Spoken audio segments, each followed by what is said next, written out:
समझता नहीं होगा तो बीच में हिंदी बीच में मराठी ऐसे में कर लूंगे।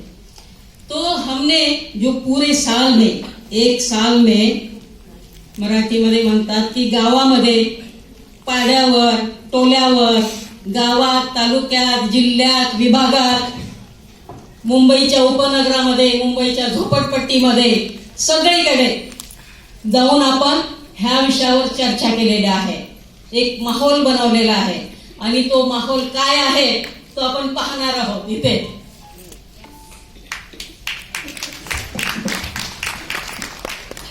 आपल्या 36 जिल्ह्यामधून आपल्या ह्या वर्षभरामध्ये 92 पेक्षा सुद्धा जास्त संघटना, संस्था, गट जोडले गेलेले आहेत आणि आपण पूर्ण महाराष्ट्र कव्हर केलेला आहे।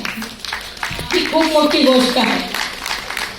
आपण 36 जिल्ह्यांमध्ये सेफ्टी ऑडिट केलेलं आहे, म्हणजे पूर्ण सगळ्या महाराष्ट्राच्या जिल्ह्यांमध्ये सेफ्टी ऑडिट केलेलं आहे। जवळजवळ 180 ठिकाणी आपण सेफ्टी ऑडिट केलेला आहे। हा एक मोठा टप्पा आपण केलेला आहे। मनुस्मृती नको संविधान हवे जे आपलं कॅम्पेन आहे, जे आपलं अभियान आहे, ते आपण 11 ठिकाणी केलेलं आहे आणि ज्याला आता आपण म्हणतो की पुढचे 50 वर्ष कोण घेऊन जाणार आहे पुढे, तर युवक घेऊन जाणार आहे। तर ह्या युवकांबरोबरचं जे अभियान आपण राबवलेलं आहे ते अनेक कॉलेजेसमध्ये राबवलेलं आहे आणि वेगवेगळ्या ठिकाणी बोलणं केलेलं आहे। तर अशा मुंबई आणि परिसरामध्ये 12 ठिकाणी आणि ग्रामीण भागामध्ये इतर ठिकाणी आपण हे अभियान राबवलेलं आहे।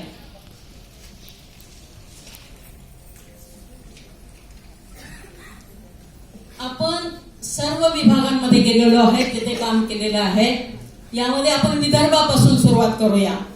विदर्भामध्ये गडचिरोलीपासून आपण सुरुवात केलेली आहे आणि गडचिरोलीमध्ये, नागपूरमध्ये, वर्ध्यामध्ये, चंद्रपूरमध्ये, यवतमाळमध्ये आणि अमरावतीमध्ये सुरुवातीला नियोजन बैठका झाल्या की आपल्याला काय करायचंय नक्की आपल्या विभागामध्ये, आणि त्यानंतर जिल्हा स्तरावरच्या परिषदा झालेल्या आहेत आणि अतिशय उत्साहात आणि वेगवेगळे विषय ह्या परिषदेमध्ये आलेले आहेत। आम्ही प्रचंड भरपूर चर्चा केलेली आहे, खूप विषय आलेले आहेत, त्यामध्ये काही मुख्य मुद्दे घेतलेले आहेत, कारण सगळेच विषय आपण इथे मांडू शकत नाहीये। विदर्भामध्ये सगळ्यात जो महत्वाचा प्रश्न आला, शेतकरी आणि एकल स्त्रियांचे आर्थिक प्रश्न आणि सामाजिक प्रश्न। विदर्भ मराठवाडा आपण पाहिलं तर शेतकऱ्यांच्या आत्महत्या वाढत चाललेल्या आहेत आणि तिथे शेतकरी महिलांचे, एकल महिलांचे प्रश्न फार मोठ्या प्रमाणात पुढे येत आहेत। तर या प्रश्नांवर आपण काय केलं पाहिजे याच्यावर चर्चा झालेली आहे। विकलांग स्त्रियांचे मुद्दे, विकलांग स्त्रियांच्या संदर्भामध्ये शासन दरबारी आणि इव्हन सामाजिक ठिकाणी सुद्धा फार विचार केला जात नाहीये। म्हणजे विकलांग स्त्रियांच्या ज्या योजना आहेत किंवा अगदी म्हणजे साध्या गोष्टी आपण संवेदनशीलता म्हणलं तर रॅम्प सुद्धा नसतात। आम्ही जेव्हा सेफ्टी ऑडिट केलं तेव्हा बस स्टँडवर रॅम्प्स नाहीये, कारण ही संवेदनशीलताच नाहीये। त्यामुळे हे मुद्दे खूप महत्वाचे आहेत। नैसर्गिक साधन संपत्तीमध्ये स्त्रियांचा वाटा, विदर्भामधला जो वरचा विदर्भ आहे जिथे नैसर्गिक साधन संपत्ती आहे आणि त्या साधन संपत्तीमध्ये एक तर त्याचा आता खूप ऱ्हास होत चाललेला आहे, कमी होत चाललेली आहे, पण ह्या साधन संपत्तीमध्ये गावाच्या जंगलामध्ये स्त्रियांचा वाटा काय आहे, पट्ट्यांवर स्त्रियांचं नाव आलं पाहिजे। ह्या सगळ्या चळवळीमधून त्या स्त्रियांनी ते प्रश्न पुढे आणलेले आहेत। नागपूरमधून विशेषतः लैंगिक श्रम करणाऱ्या ज्या स्त्रिया आहेत त्यांचे आरोग्य व्यवस्था खूप कोलमडलेली आहे, आपल्याकडे सगळ्यांना माहित आहे। तर आरोग्याचे जे प्रश्न आहेत आणि तिथे त्यांना जी दुय्यम वागणूक दिली जाते त्या वागणुकीबद्दल आपण तिथे चर्चा झालेली आहे। त्यानंतर शिक्षण, त्यांच्या मुलांचे शिक्षण, त्यांचे स्वतःचे शिक्षण, ह्या संदर्भामध्ये चर्चा झालेली। नागरिकत्वाच्या मुद्द्यांवर खूप मुद्दे आलेले आहेत। राशन कार्ड काढायला जायचं तरी प्रश्न आहे, आधार कार्ड काढायला द्यायचं तरी प्रश्न आहे, आधार कार्ड बापाकडचं पाहिजे का नवऱ्याकडचं पाहिजे, असे अनेक मुद्दे त्या नागपूरच्या आमच्या मीटिंगमध्ये आलेले आहेत आणि ते स्त्रियांनी पुढे ठेवलेले आहेत की आम्ही नागरिक आहोत का ह्या देशाचे, ह्या संदर्भामध्ये चर्चा झालेली आहे।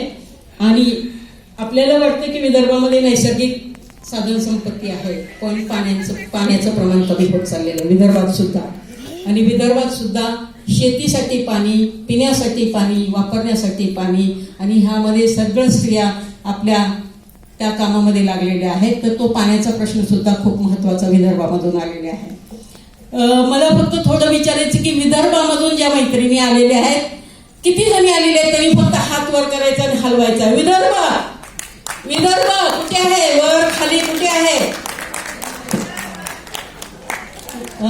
विदर्भातून आपल्या खूप मैत्रिणी आलेल्या आहेत. सगळ्यांचं स्वागत. ऊपर के मजले पर तो दिख नहीं रहे हैं. आम्हाला नाही दिसत, पण तुम्हाला आम्ही दिसत असतो. ओके, दुसरा विभाग आपण जाऊया. मराठवाडा. मराठवाडा विभागामध्ये मी स्वतः मराठवाड्यातून येते. प्रचंड काम केलं मराठवाड्यातल्या स्त्रियांनी. सगळ्यांनी खूप काम केलेलं आहे, खूप चर्चा केलेल्या आहेत आणि जिल्ह्याच्या स्तरावरच्या खूप मीटिंग झालेल्या आहेत. त्यामध्ये आम्ही धाराशिव, ज्याला आपण म्हणजे उस्मानाबाद, आमचं पहिलं नाव उस्मानाबाद, लातूर, बीड आणि पाचोड. पाचोडला आम्ही अंगणवाडी सेविका आणि आशा वर्कर्स यांच्याबरोबरची खूप चांगली मीटिंग झाली. 70-80 आशा वर्कर्स तिथे आलेल्या होत्या. तसेच बीड मधली सगळ्यात चांगली परिषद झाली ती माजलगावची. मी तुम्हाला सांगते, बीडच्या माजलगावमध्ये 225 महिला आल्या होत्या आणि 225 महिला 10 गटामध्ये बसून तरी 10 वेगवेगळ्या मुद्द्यांवर चर्चा केली. आणि आम्ही विभागीय परिषद संभाजीनगर औरंगाबादमध्ये घेतली. तिथल्या MGM विद्यापीठाने आम्हाला सहकार्य केलं आणि पूर्ण मराठवाड्यातल्या 8 जिल्ह्यातून महिलांनी येऊन तिथे ही परिषद घेतलेली आहे.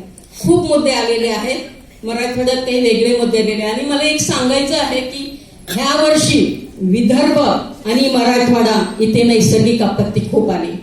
मोठे पूर आले, शेती वाहून गेली, घरं वाहून गेली, तरी सुद्धा स्त्रिया उभ्या राहिल्या आणि ह्या प्रक्रियेमध्ये सामील झाल्या आणि त्यांनी परिषदा केल्या. तिथून आलेले जे मुद्दे आहेत, संघटित आणि असंघटित क्षेत्रातल्या स्त्रियांच्या रोजगाराचे मुद्दे खूप मोठे आलेले आहेत. आणि मराठवाडामध्ये लातूर, बीड, उस्मानाबाद म्हणलं की हे लेबर प्रोव्हायडर डिस्ट्रिक्ट आहेत. इथून ऊसतोड कामगार खूप जातात. तर ऊसतोड कामगार महिलांचे खूप प्रश्न आलेले आहेत. तसेच स्थलांतराचं प्रमाण मराठवाड्यातून खूप वाढलेलं आहे, त्याचे मुद्दे खूप आलेले आहेत. आणि तुम्हाला सगळ्यांनाच माहित असेल की ऊसतोड कामगार किंवा ज्याला कोयता म्हणतो आपण, कोयत्यामध्ये आमच्याकडे गेटकेन मॅरेज होतं, चटमंगनी पटशादी होते आणि बालविवाहाचं प्रमाण याच्यामुळे वाढत चाललेलं आहे. कारखान्यावर जायचं असेल तर कोयताच जोडीलाच जावं लागतं, त्यामुळे लग्न होतात आणि जाताना गरोदर असलेल्या स्त्रियांचे गर्भाशय सुद्धा काढले जातात. हा खूप मोठा मुद्दा मराठवाड्यातला आहे. स्त्रियांचे जे आरोग्य आहे त्याच्या संदर्भातल्या ज्या आरोग्य व्यवस्था आहेत त्या कोलमडलेल्या आहेत. स्त्रियांना आरोग्य व्यवस्थेमध्ये सन्मान नाही मिळत आहे, तर तो सन्मान मिळवणं हा पण गरजेचा आहे. मराठवाड्यातल्या भटक्या विमुक्त स्त्रियांकडून जो महत्वाचे मुद्दे आलेले आहेत. भटक्या विमुक्त स्त्रिया म्हणतात की आम्ही ह्या देशाचे नागरिक आहेत का नहीं, हम इस देश के नागरिक है या नहीं. सिर्फ भटके विमुक्त नहीं, बहुत लोगों का ये सवाल है कि क्या हम इस देश के नागरिक है क्या, और अगर नागरिक है तो हमारे पास कुछ भी प्रूफ नहीं है. हमको आधार कार्ड नहीं मिलता है, राशन कार्ड नहीं मिलता है. तो ये जो नागरिकत्व के जो मुद्दे हैं. दूसरा है कि भटक्या विमुक्त जो स्त्रियां हैं, जो महिलाएं हैं, उनको सामाजिक प्रतिष्ठा मिलनी बहुत जरूरी है. कारण ह्या समाजाला क्रिमिनल समाज म्हणून गावाच्या बाहेर, तारेच्या बाहेर, कुंपणाच्या बाहेर ठेवलेला आहे. तर त्यांचे प्रश्न आलेले आहेत. आणि एक खूप चांगला मुद्दा आलेला आहे मराठवाड्यामध्ये, ज्याच्यावर गट चर्चा पण झाली की स्त्रियांच्या चळवळीमध्ये सगळ्या स्त्रियांना एकत्र येण्यामध्ये काय अडचणी आहेत, एकजूट होण्यामध्ये काय अडचण आहे, आणि याच्यावर खूप गटचर्चा झालेली आहे. पाहिजे तर आपण त्याचा वेगळा रिपोर्ट देऊ शकतो. मराठवाड्यातून किती मैत्रिणी आलेल्या आहेत हात वर करा. मराठवाडा, बीड, लातूर, उस्मानाबाद, जालना, औरंगाबाद, हिंगोली. आपण पुढच्या विभागाकडे जाऊया. पश्चिम महाराष्ट्र.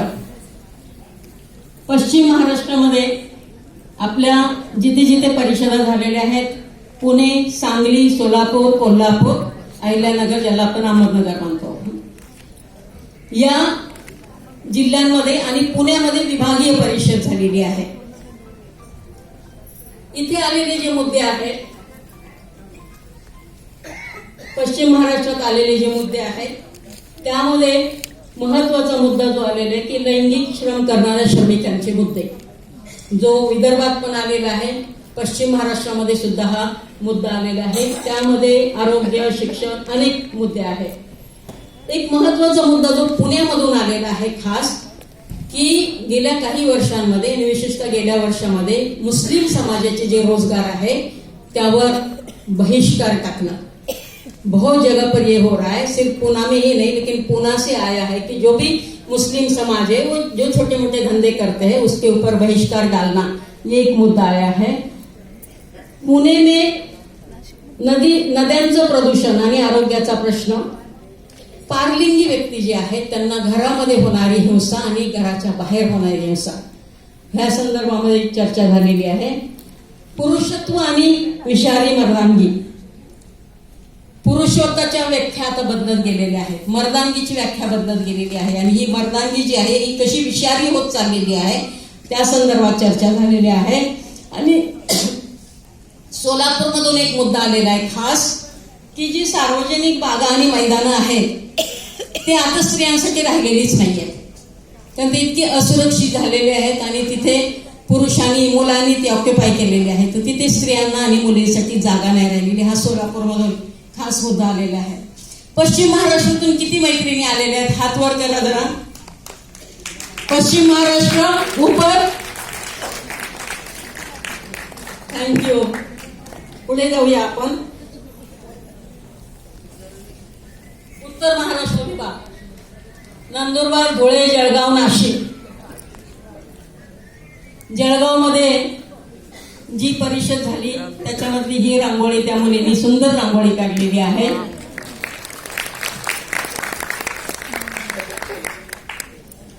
इथून आलेले मुख्य जे मुद्दे आहेत, नंदुरबार आणि त्या परिसरामधल्या आश्रमशाळांमध्ये मुलींवर होणारी लैंगिक हिंसा आणि त्यामधून मुली आत्महत्या करत आहेत. तर एकूणच शैक्षणिक क्षेत्रातली जी हिंसा आहे, वाढती हिंसा, त्याचे मुद्दे पुढे आलेले आहेत. स्थलांतरित ज्या स्त्रिया आहेत त्यांचे रोजगार आणि त्यांच्या कामाच्या ठिकाणी राहण्याचे मुद्दे आलेले आहेत. घटस्फोटी स्त्रिया ज्या आहेत त्यांची मुलं कुठे असतील, आईकडे असणार, वडिलाकडे असणार आणि त्यांच्या मुलांचं शिक्षण आणि एकूणच करिअर आणि भवितव्य ह्याबद्दल उत्तर महाराष्ट्रामध्ये मुलींच्या जन्मदराचं प्रमाण घटत चाललेलं आहे. हा खूप सिरियस मुद्दा आहे, तो मुद्दा तिथे चर्चा केला गेला. आणि स्थलांतरामुळे होणारे बालविवाह, हे मुद्दे आलेले आहेत. उत्तर महाराष्ट्रामधून किती मैत्रिणी आलेल्या आहेत वर.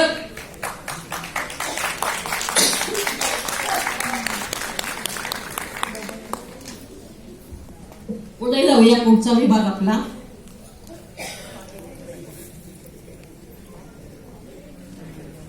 ठाणे, मुंबई, नवी मुंबई आणि मुंबई, असं हे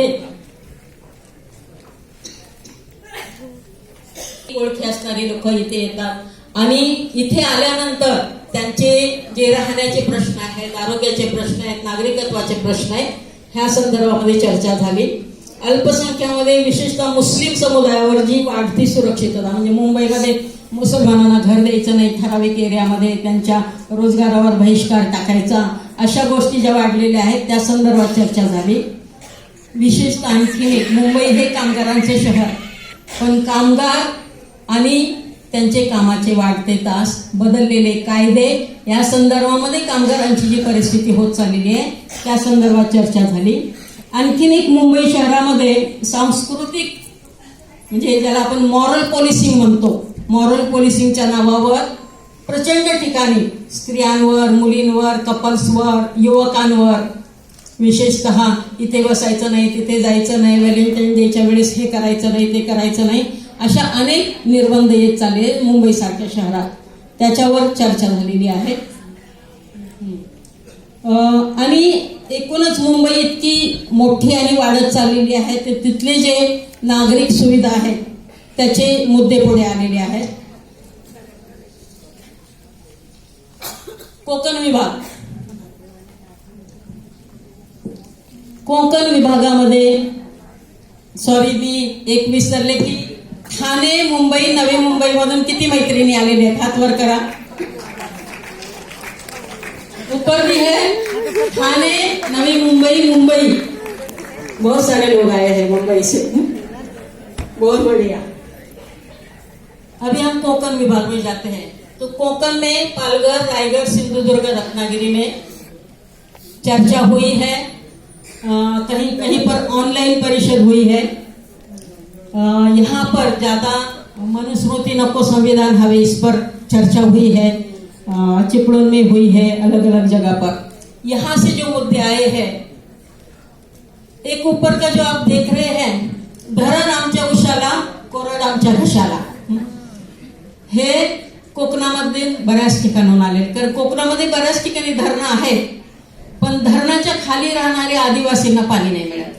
धरणाचं पाणी शहराला जातं, तिथल्या गावांना मिळत नाही, आदिवासींना मिळत नाही. हा मुद्दा आलेला आहे. त्यानंतर पर्यावरण आणि विस्थापनाचे मुद्दे आहेत.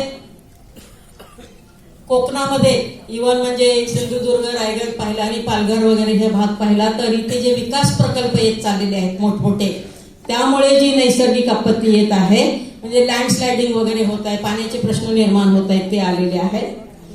इंधन आणि पाण्याचे मुद्दे आहेत. आणि एक मुख्य मुद्दा जो आलेला आहे की आदिवासीची जनगणना आणि जात प्रमाणपत्र, याच्यावर पण खूप चर्चा झालेली आहे ह्या विभागामध्ये.